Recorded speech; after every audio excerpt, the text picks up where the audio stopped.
ಯೋಗೇಶ್ ಗೌಡ ಕೊಲೆ ಪ್ರಕರಣದ ಅಪರಾಧಿಗಳಿಗೆ ಶಿಕ್ಷೆ ವಿಧಿಸುವ ಸಂಬಂಧ ಜನಪ್ರತಿನಿಧಿಗಳ ವಿಶೇಷ ನ್ಯಾಯಾಲಯದಲ್ಲಿ ವಾದ ಪ್ರತಿವಾದ ನಡೆದಿದೆ. ಸಿಬಿಐ ಪರ ವಾದ ಮಂಡಿಸಿದ ಎಸ್.ವಿ. ರಾಜು ಅವರು ವಿನಯ್ ಕುಲಕರ್ಣಿಗೆ ಜೀವಾವಧಿ ಶಿಕ್ಷೆ ವಿಧಿಸುವಂತೆ ಮನವಿ ಮಾಡಿದ್ರು. ಇತ್ತ ಅಪರಾಧಿಗಳ ಪರ ವಕೀಲರು ಕೂಡ ಕಡಿಮೆ ಶಿಕ್ಷೆ ವಿಧಿಸುವುದಕ್ಕೆ ನ್ಯಾಯಾಧೀಶರಿಗೆ ಕೋರಿದ್ರು.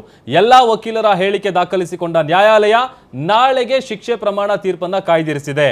ಕೊಲೆ ಅಪರಾಧಿ ವಿನಯ್ ಕುಲಕರ್ಣಿಗೆ ಜೀವಾವಧಿ ಶಿಕ್ಷೆ ಆಗುತ್ತಾ ಅನ್ನೋ ಚಿತ್ತ ನಾಳೆಯತ್ತ ನೆಟ್ಟಿದೆ.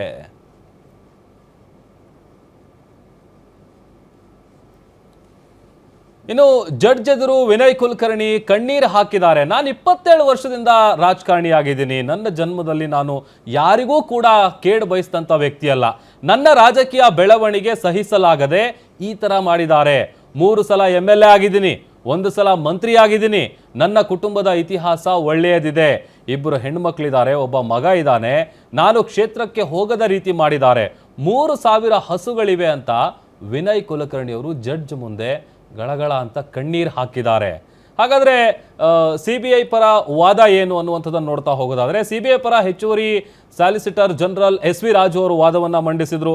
ವಿನಯ್ ಕುಲಕರ್ಣಿ ಅವರಿಗೆ ಜೀವಾವಧಿ ಶಿಕ್ಷೆ ವಿಧಿಸಬೇಕು ಅಂತ ಅವರು ಮನವಿ ಮಾಡಿದ್ರು. ಯಾಕೆ ಅಂತಂದ್ರೆ, ರಾಜಕೀಯ ಕಾರಣಕ್ಕಾಗಿ ಯೋಗೇಶ್ ಗೌಡನನ್ನ ಕೊಲೆ ಮಾಡಲಾಗಿದೆ. ಜೊತೆಗೆ ನಕಲಿ ಕೊಲೆಗಾರರನ್ನ ಸೃಷ್ಟಿಸಿ ಕೇಸ್ ಮುಚ್ಚಿ ಹಾಕುವ ಯತ್ನ ನಡೆದಿತ್ತು.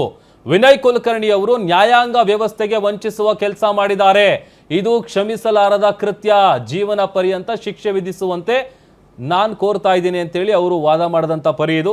ಅತ ಶ್ಯಾಮ್ ಸುಂದರ್ ಅವರು ಕೂಡ ವಾದ ಮಾಡಿದ್ರು.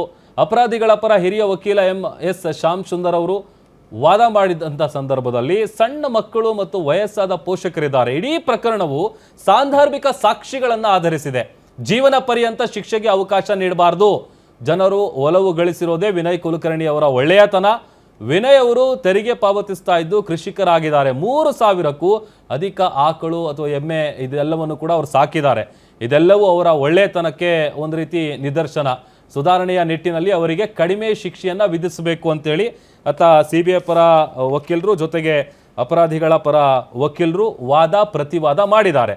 ಅಲ್ಲಿಗೆ ಈ ವಾದ ಪ್ರತಿವಾದವನ್ನ ಆಲಿಸಿದ ನ್ಯಾಯಾಲಯ ಶಿಕ್ಷೆ ಪ್ರಮಾಣದ ವಿಚಾರಕ್ಕೆ ಸಂಬಂಧಪಟ್ಟಂತ ತೀರ್ಪನ್ನ ನಾಳೆಗೆ ಕಾಯ್ದಿರಿಸಿದೆ. ಅಲ್ಲಿಗೆ ಜೀವಾವಧಿ ಶಿಕ್ಷೆ ಆಗತ್ತಾ ಅಥವಾ ಶಿಕ್ಷೆ ಪ್ರಮಾಣ ಎಷ್ಟಿರಬಹುದು, ಈ ಎಲ್ಲ ಪ್ರಶ್ನೆಗಳಿಗೆ ಉತ್ತರ ನಾಳೆ ಸಿಗತ್ತೆ. ತುಂಬಾ ಖುಷಿ ಆಗ್ತಾ ಇದೆ. ಯಾಕೆಂದ್ರೆ ಇವತ್ತು ಎಷ್ಟೋ ಜನ ಮಹಿಳೆಯರು ಹೇಳ್ತಾ ಇದ್ರು, ನನಗೆ PCOD ಪ್ರಾಬ್ಲಮ್ ಇತ್ತು ಸರ್, ಥೈರಾಯ್ಡ್ ಪ್ರಾಬ್ಲಮ್ ಇತ್ತು ಸರ್, ಆರಾಮಾಗಿ ನಾನು ಸಣ್ಣ ಆದೆ ಸರ್, ತುಂಬ ಥ್ಯಾಂಕ್ ಯು ಅಂತ ಎಷ್ಟೋ ಜನ ಹೇಳ್ತಾ ಇದ್ರು. ನಿಮಗೆ PCOD ಪ್ರಾಬ್ಲಮ್ ಇರಲಿ, ಥೈರಾಯ್ಡ್ ಪ್ರಾಬ್ಲಮ್ ಇರಲಿ, 100% ನೀವು ಸಣ್ಣ ಆಗಬೇಕು, ಆರೋಗ್ಯದಲ್ಲೂ ಸಮೇತ ತುಂಬ ಚೇತರಿಕೆ ಆಗಬೇಕು ಅಂದರೆ ಪ್ರತಿದಿನ ನಮ್ಮ ಜೀನಿ ಸ್ಲಿಮ್ನ ಯೂಸ್ ಮಾಡಿ. ಯಾಕೆಂದರೆ ಜೀನಿ ಸ್ಲಿಮ್ಮು ಒಂದು ಉತ್ತಮ ಆಹಾರ.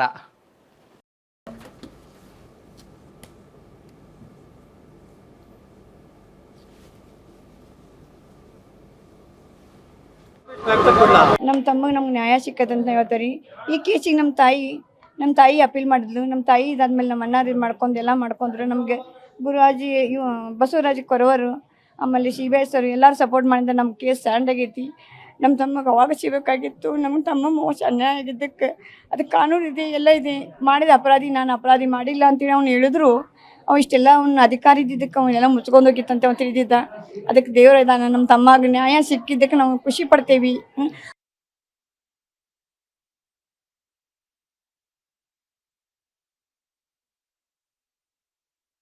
ಆಗೈತಿ, ಭಾಳ ಖುಷಿ ಆಗೈತಿ.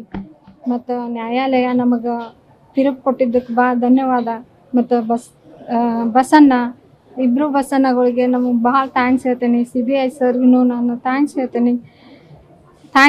ಎಲ್ಲರಿಗೂ ಥ್ಯಾಂಕ್ಸ್ ಹೇಳ್ತೀನಿ ನಮಗೆ ನ್ಯಾಯ ಕೊಡಿಸಿದ್ದಕ್ಕೆ. ನಿಮಗೂ ಕೂಡ ಧನ್ಯವಾದಗಳು.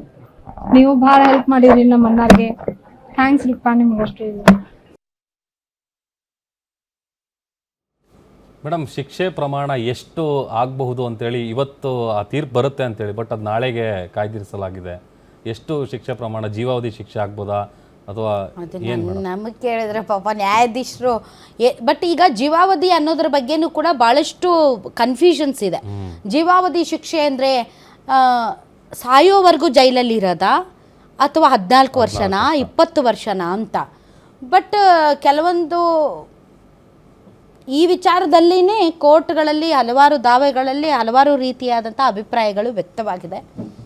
ಆದರೆ ಜೀವವಿರುವವರೆಗೂ ಜೀವಾವಧಿ ಶಿಕ್ಷೆ. ನೀವೇನಾದರೂ ಅವರ ಸನ್ನಡತೆಯ ಆಧಾರದ ಮೇಲೆ ಅವರನ್ನು ಬಿಡುಗಡೆ ಮಾಡ್ತೀರಿ ಅನ್ನೋದಾದರೆ ಕಂಪಲ್ಸರಿ 14 ವರ್ಷ ಜೈಲು ಶಿಕ್ಷೆಯನ್ನು ಅನುಭವಿಸಿರಬೇಕು. ಮತ್ತು ಭಾಳಷ್ಟು ಇನ್ನೊಂದಿದೆ, ಜೀವಿತಾವಧಿ, ಜೀವಾವಧಿ, ಈ ರೀತಿಯಂಥ ಹಲವಾರು ಕನ್ಫ್ಯೂಷನ್ ಇದೆ. ಬಟ್ ನಾಳೆ ಅವರಿಗೆ ಎಷ್ಟು ವರ್ಷಗಳ ಕಾಲ ಶಿಕ್ಷೆಯ ಪ್ರಮಾಣ ಅನ್ನೋದ್ರ ಬಗ್ಗೆ ಕ್ಲಾರಿಟಿ ಸ್ವತಃ ನ್ಯಾಯಾಧೀಶರೇ ಕೊಡಬೇಕು.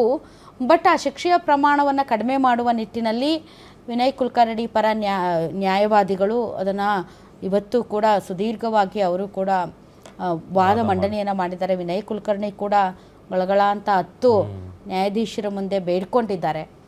ನೋಡೋಣ ಏನಾಗುತ್ತೆ ಅಂತ. ನಾಳೆ ಶಿಕ್ಷೆಯ ಪ್ರಮಾಣ ತೀರ್ಪು ಕಾಯ್ದಿರಿಸಿದೆ ಕೋರ್ಟ್, ಕಾಯ್ತಾ ಇದ್ದಾರೆ ಎಲ್ಲರೂ.